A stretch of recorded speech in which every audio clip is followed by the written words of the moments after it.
വിഴിഞ്ഞം പദ്ധതി കമ്മീഷൻ ചെയ്യാൻ ഒരാഴ്ച മാത്രം ബാക്കി നിൽക്കെ നിങ്ങളെ അറിയിക്കാതെ ഈ നാട്ടിലെ പ്രമുഖ മാപ്രകൾ മുക്കിയൊരു വാർത്തയുണ്ട്.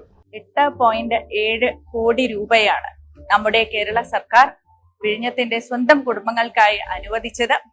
ഇവിടത്തെ കട്ടമര തൊഴിലാളികൾ, കരമടി തൊഴിലാളികൾ, ചിപ്പിത്തൊഴിലാളികൾ, ചുമട്ട് തൊഴിലാളികൾ തുടങ്ങി അനവധി മേഖലകളിൽ തൊഴിലെടുത്തിരുന്ന ഓരോ കുടുംബങ്ങൾക്കും ഓരോ വ്യക്തിക്കും അവരവർ അർഹതപ്പെട്ട തുക ഇന്ന് നമ്മൾ കൈമാറിയിട്ടുണ്ട്.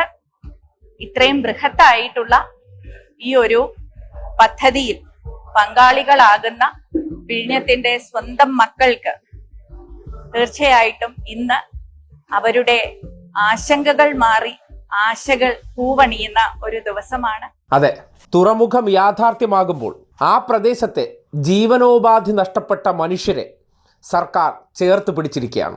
അവർക്ക് അർഹമായ നഷ്ടപരിഹാരം വിതരണം ചെയ്തിരിക്കുകയാണ്. അതും തുറമുഖം യാഥാർത്ഥ്യമാകുന്നതിന് ദിവസങ്ങൾക്ക് മുന്നോടിയായിട്ട് പറഞ്ഞ വാക്കുകൾ അതേപടി പാലിച്ചിരിക്കുകയാണ്. തീരദേശത്തിൻ്റെ മക്കളെ കൈവിടാതെ ഒരു വലിയ പദ്ധതി വന്നതിൻ്റെ അടിസ്ഥാനത്തിൽ